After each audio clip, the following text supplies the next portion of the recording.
बिस्मिल्लाहिर्रहमानिर्रहीम इय्याका नअबुदु व इय्याका नस्तईन। अस्सलाम वालेकुम dear students and dear friend, उम्मीद है कि आप खैरियत से होंगे, पूरी जोश के साथ, पूरी लगन के साथ और पूरी ईमानदारी के साथ काम करे होंगे। मैं हूं Ahmad Qadir, welcome to my channel.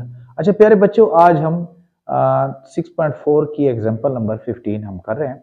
इसमें एक जो डिमांड है, एक ट्राइंगल दी गई है, राइट एंगल ट्राइंगल दी गई है। ठीक है, उन्होंने कहा कि solve triangle ABC in which major angle B. ठीक है, एंगल जो बी है वो 90 का है और एंगल ए जो है वो 30 का है, 30 डिग्री का है और ए इज इक्वल टू 2 सेंटीमीटर। ठीक है, तो इसको हमने सॉल्व करना है। ठीक है, तो सबसे पहले हम एक ट्राइंगल बना लेंगे। ये हमारे पास राइट एंगल ट्राइंगल, ठीक है, ये बना लेते हैं। फर्जी होती है मतलब किसका, ये राइट एंगल ट्राइंगल बना ली है और उसमें उन्होंने कहा है कि बी जो है वो 90 का होना चाहिए। ए बी, ये बी 90 का हो गया। ठीक है, और यहाँ पे सी आ गया। अब ऐसे करेंगे, जो साइड्स हैं उनके नाम भी हमने रखने हैं। साइड के नाम कैसे रखते हैं? साइड का नाम यानी ए के सामने वाली जो अपोजिट साइड है उसका नाम ये स्मॉल ए हो जाएगा। ठीक है, और बी की अपोजिट साइड जो है उसका नाम स्मॉल जो है ये बी हो जाएगा और सी की अपोजिट साइड जो है यहाँ पे सी आ जाएगा। तो हमारे यहाँ जो गिवन है वो है ए दिया गया है 2 सेंटीमीटर। बाकी हमने ये सब फाइंड करना है। तो हम पहले हम अपनी डिमांड लिख लेते हैं। वो हमारे पास जो गिवन है वो पहले वो लिख लेते हैं। ये गिवन है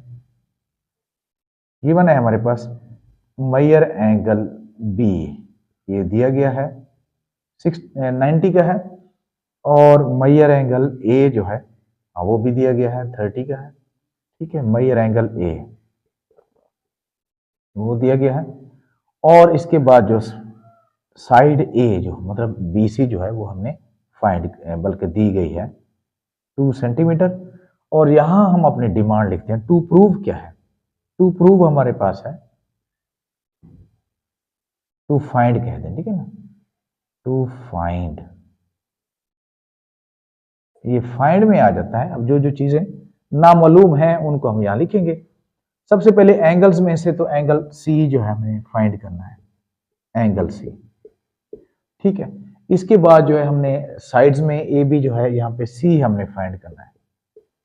ठीक है, सी है पहले चलो बी फाइंड करना है और सी फाइंड करना है। तो ये हमारी डिमांड है। 3 चीजें हमें दी गई हैं और 3 चीजें हमने इसकी फाइंड करनी है।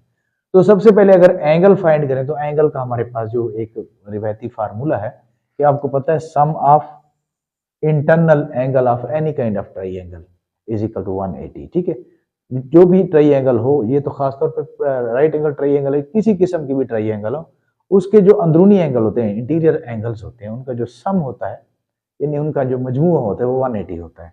मिसाल के तौर पर यहाँ पे देख लिख लेते हैं, major angle A plus major angle B plus major angle C is equal to 180, ये आ जाएगा। अब हमें जो गिवन है वो है बी और ए। ठीक है, ए है हमारे पास 30 और बी है 90, सी हमने फाइंड करना है 180। ठीक है, तो इसी तरह ये इन दोनों को जब प्लस करते तो ये हो गया 120 हो गया, plus major angle C is equal to 180। तो major angle C is equal to 180 और ये 120 को इस तरफ ले आएंगे तो 120 माइनस हो जाएगा। तो यहां हमारे पास जो रिजल्ट आएगा वो 60 आएगा। तो मेजर एंगल सी जो है हमारा कितने का है? 60 का है। यहां लिख लेते हैं 60 का। ठीक है, अब इसके बाद हमने फाइंड करना है बी और सी, ये साइड्स हैं। ठीक है, अब साइड मालूम करने के लिए जो चीज पहले साइड मालूम होती है उसको नामालूम से मिलाकर देखते हैं कि वो कौन सी रेशियो बनती है। अब यहाँ पे ए हमें फाइंड है, मतलब बल्कि मालूम है, और ये बी हमने फाइंड करना है और सी भी फाइंड करना है। तो हम पहले बी के साथ इसको मिला के देखते हैं। अब ये ए की हैसियत जो है वो परपेंडिकुलर है और बी की हैसियत क्या है? बी क्या है? वो है हाइपोटेनस है। और परपेंडिकुलर और ओवर हाइपोटेनस, इन दोनों को मिलाते हैं तो परपेंडिकुलर और हाइपोटेनस जो आ जाता है वो साइन होता है। ठीक है, तो यहां लिख लेते हैं साइन। साइन के साथ जो एंगल दिया गया होगा वही लिखेंगे यहाँ पे, साइन 30। ठीक है, इज इक्वल टू यानी ए ओवर बी, ए ओवर बी। अब साइन 30 जो होता है आई थिंक मेरे ख्याल में ये 1/2 ही होता है साइन 30। हाँ जी, साइन 30 होता है 1/2। तो ए की वैल्यू हमारे पास 2 और बी हमने फाइंड करना है। तो अब दो मतलब फ्रैक्शंस हैं, उनके दरमियान जो है इक्वलिटी का साइन है, तो हम इनको क्रॉस मल्टीप्लिकेशन कर लेते हैं। ठीक है, ये क्रॉस बी को 1 से मल्टीप्लाई कर लेंगे, बी 1 ज़र बी और 2 2 ज़र 4, तो ये 4 सेंटीमीटर हमारे पास बी आ गया। ठीक है, अब इसके बाद हमारे पास रहा सी हमने फाइंड करना है।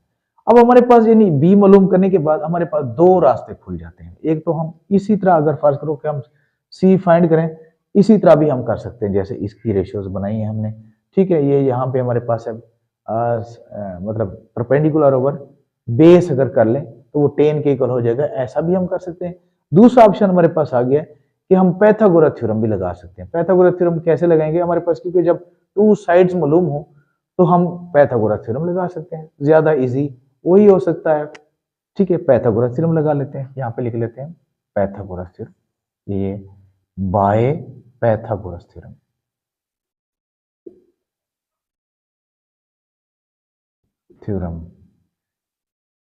अच्छा, पाइथागोरस थ्योरम में देखो हाइपोटेनस का square is equal to base का स्क्वायर प्लस परपेंडिकुलर का स्क्वायर। अब हाइपोटेनस का स्क्वायर, हाइपोटेनस की वैल्यू हमारे पास आ गई है बी, यानी 4 सेंटीमीटर। ये 4 सेंटीमीटर हमने निकाल लिया। ठीक है, तो यहाँ 4 लिख लेते हैं, 4 का स्क्वायर।